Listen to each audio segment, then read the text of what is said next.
They put me on archive restoration because I scored high on a pattern test and low on everything the Institute actually cared about: reflex timing, aggression index, the things that get you into the sparring cohorts and the tactical decks, and a name people remember.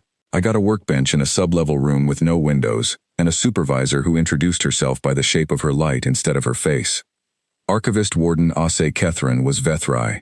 Her people wore their feelings across their forearms in slow-moving patches of pale luminescence, blue-white and unhurried, like something breathing under the skin. She didn't raise her voice, ever. She didn't need to. When she was displeased, the patches went the color of old ash, and stayed there until whatever displeased her was fixed. "You'll be cataloging," she told me my first shift, standing over a rack of drive cores the size of my forearm, each one dull with age. "Most of what comes through here is corrupted beyond use. You document what can be saved, you do not force what cannot." "And if it's already dead?" I asked, because I'd read the manifest tags and half of them said deceased. Her patches dimmed, for just slightly. "Then you catalog it and you let it be. We do not dig at graves, cadet." I didn't understand the weight in that sentence yet. I would. The cohort upstairs called archive restoration the grave shift. Combat cadets joked about it in the mess hall loud enough for me to hear.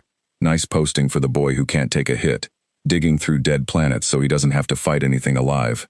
I let it go. Back on Halloway Relay, where I grew up, the whole station ran on drives twice my age that nobody could afford to replace. You learned to be patient with broken things, or you lost your family's whole photo archive to bit rot, and I'd rather be patient than proud.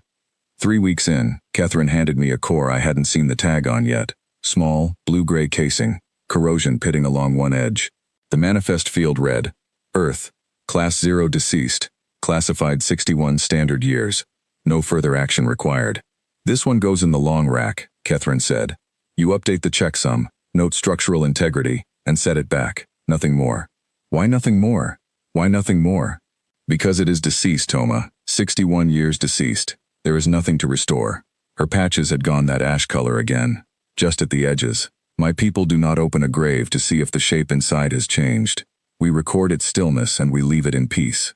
That is respect. You will learn this if you stay." I ran the checksum like she asked. It came back wrong. Not corrupted wrong, which I'd seen 100 times by then, all static and dead flatline.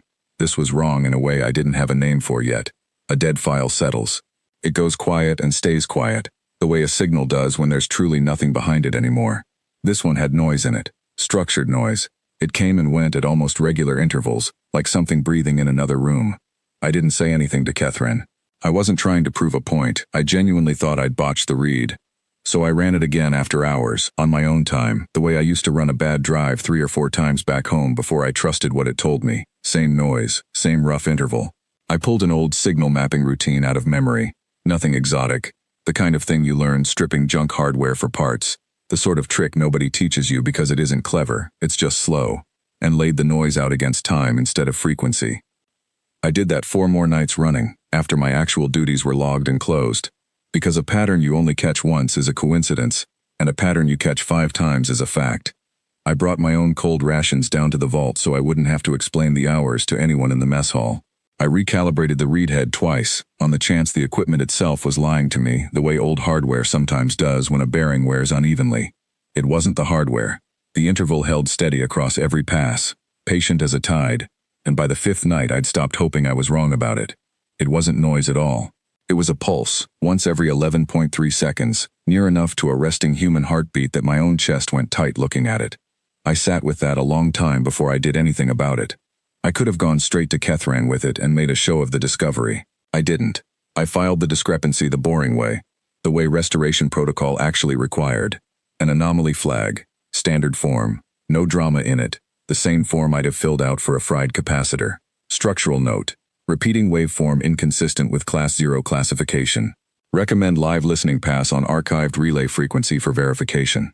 Catherine read it standing at my bench, and for the first time since I'd met her, her patches didn't settle into any color I recognized at all. "You want to open a live channel to a dead world," she said. "I want to check my own work," I said. "If I'm wrong, the file goes back on the rack and nobody ever knows I asked." "And if you are not wrong?" I didn't have an answer for that one that wasn't going to sound like I was trying to matter.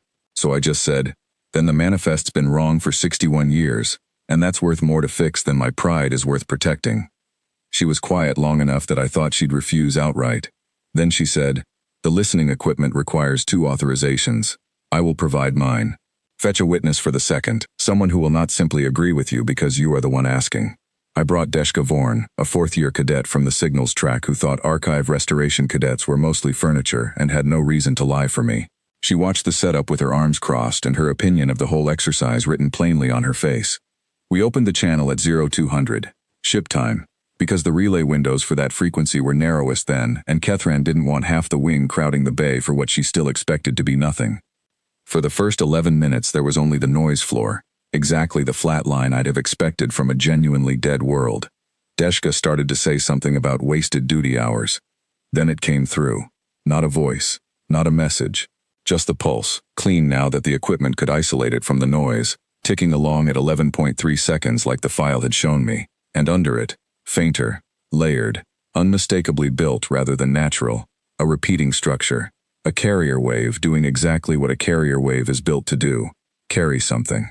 Not decoded, not translated, just there, running, the way a heartbeat runs whether or not anyone in the room happens to be listening for it. Nobody said anything for a while. Kethran's patches had gone a color I hadn't seen on her before.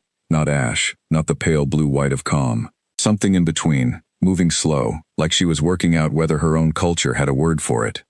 61 years, she said finally, mostly to herself.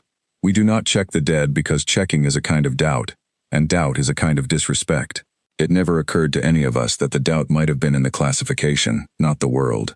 I wasn't trying to prove anybody wrong, I said, because it felt important that she understand that part. I just couldn't get the checksum to sit right, and I didn't like leaving a bad read in the file.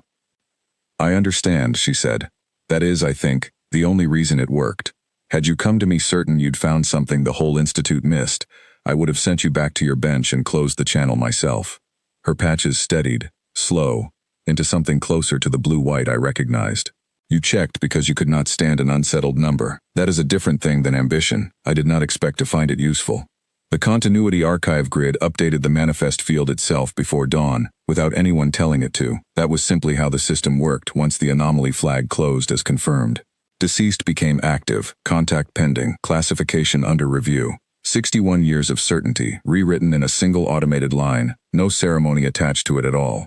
Kethran didn't reassign me. She didn't put my name on anything, and I didn't ask her to. The morning shift after, she set a fresh rack of corroded cores on my bench, same as always, and told me the vault had 200 more Class 0 files nobody had opened in longer than I'd been alive. Check them properly this time, she said. All of them, however long it takes. I told her that was the plan regardless. It was the only way I knew how to do the work. Deshka stopped by my bench a few days later, on her own time, not sent by anyone. She didn't say much. She looked at the rack of 200 cores, at the checksum log open on my display, and asked how long each read actually took if you did it properly instead of fast. I told her. She didn't laugh at the number the way I expected. She pulled up a stool instead, and asked where I wanted her to start.